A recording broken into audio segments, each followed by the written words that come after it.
Gold Rush. Did Rick Ness really break even? Not even close. Gold Rush Season 10 ended on a high note for Team Raleigh. Although Rick Ness and his crew didn't find the thousands of ounces of gold that Rick's former boss Parker Schnebel dug up, fans were told that Rick ended up breaking even.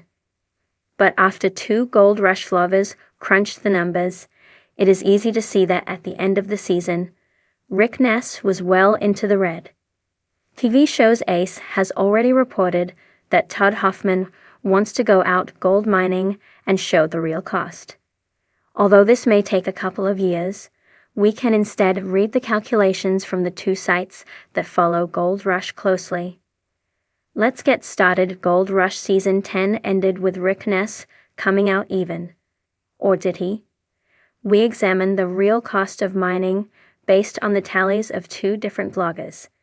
Starting out with the YouTube site, Gold Rush in a Rush, the Hiltneds want to calculate Rick's effectiveness as a gold miner. But they want to make sure fans know a couple of things before revealing their totals. First, they contend that it is hard to know anything about the real totals. The second is that they are basing it on what we are told. In addition, they are assuming that this information is true. He points that this is a reality TV show.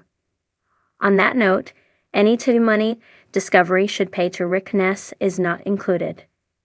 So, what did the Hiltneds come up with? At the end of Season 10, Rick winds up with 480 ounces of gold.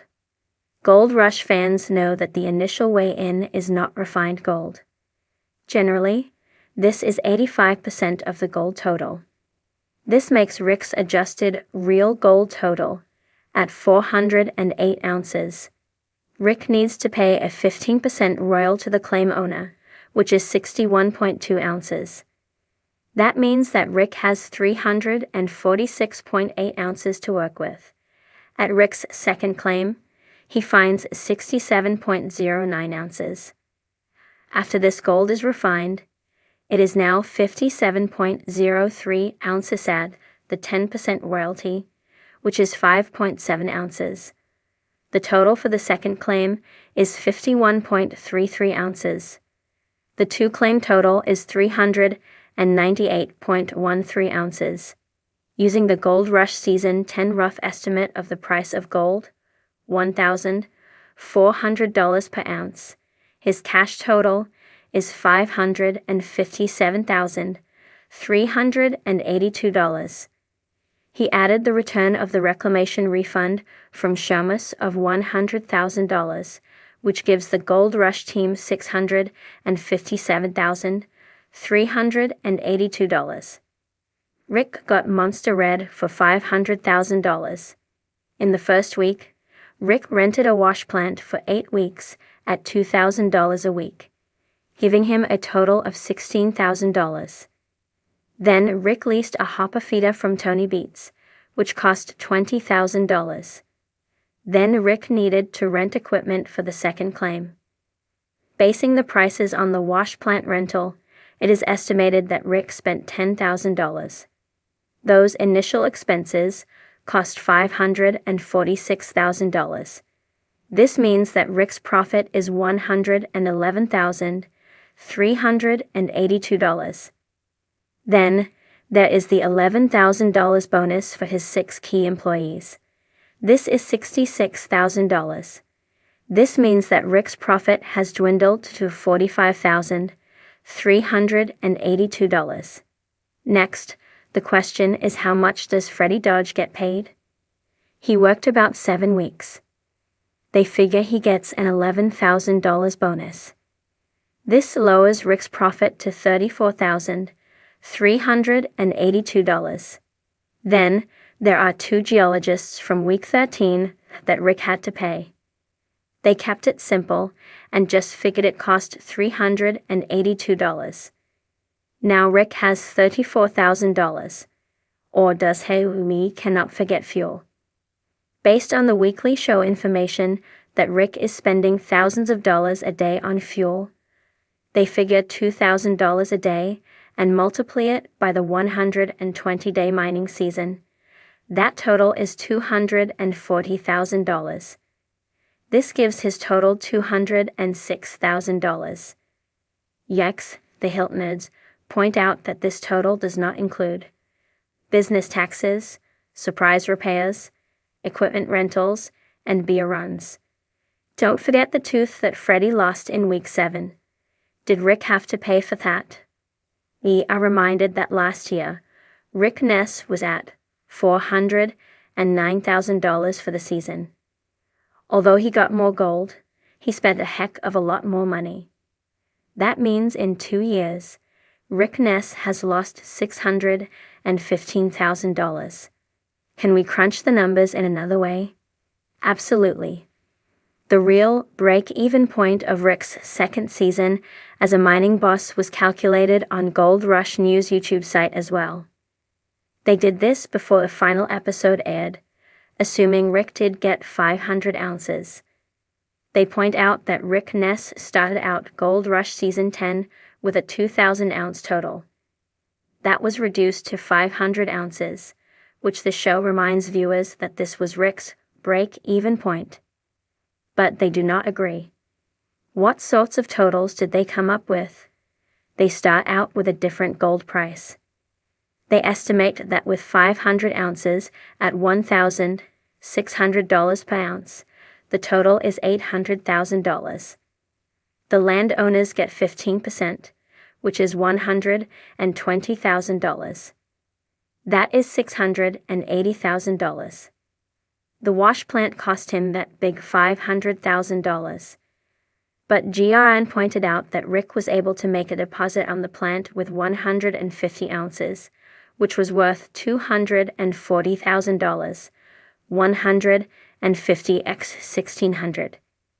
This makes the balance out as $260,000. That brings his total now to $420,000. Their estimate for fuel was based on Parker's, who with one plant running cost him $1 million. They're estimating that Rick is paying half of that, which is $500,000. This means Rick in the red for $80,000. But likely spent they $1 million on fuel. That would mean that they estimate that Rick lost $580,000. Then, they point out that Rick has not paid any crew, Gene Cheeseman, food, a lot of beer, and other expenses. You could look at both of these YouTubers and even come up with a third total. If you increase the fuel cost of the Hiltoners, Rick lost over $1 million. If you include last year's loss, Gold Rush News total would be over $1 million as well. Either way, Rick Ness did not break even. Gold Rush fans, what do you think? Be sure to check back with TV Show's Ace for the latest on Gold Rush. On Friday, March 13, Gold Rush. Parker's Trail premieres on the Discovery Channel. Gold Rush. Did Rick Ness really break even? Not even close. The Gold Rush reality series on Discovery Channel has captivated audiences for over a decade with its dramatic portrayal of gold mining. The show documents the journey of various teams trying to strike it rich by extracting gold from the harsh wilderness of the Yukon. Among the prominent characters in the series is Rick Ness, a skilled miner who joined the series as a mechanic and later became a team leader in his own right. Known for his charismatic personality and blue-collar work ethic, Rick Ness quickly became a fan favorite. However, the question that has lingered among viewers is whether his journey toward success in the gold mining business was truly financially viable, or if it was just a fantasy fueled by the allure of the precious metal. The answer? Not even close. When Rick Ness made his debut on Gold Rush, he worked under Parker Schnabel, the show's young prodigy, who was already turning a profit for his operation. Initially, Ness's role was to manage the mechanics of the equipment, but his determination and ambition led him to venture out on his own and start his own mining operation. He made the jump from being an assistant to a leader with the aim of running a profitable business. The move was brave, but was it profitable? Over the years, the financial struggles that Rick faced have become more apparent than the glittering gold he had hoped for. The financial reality of gold mining is, at its core, an incredibly expensive endeavor. Many people romanticize the idea of prospecting, driven by visions of glittering gold nuggets lying just beneath the surface of the earth. However, the reality is far from glamorous.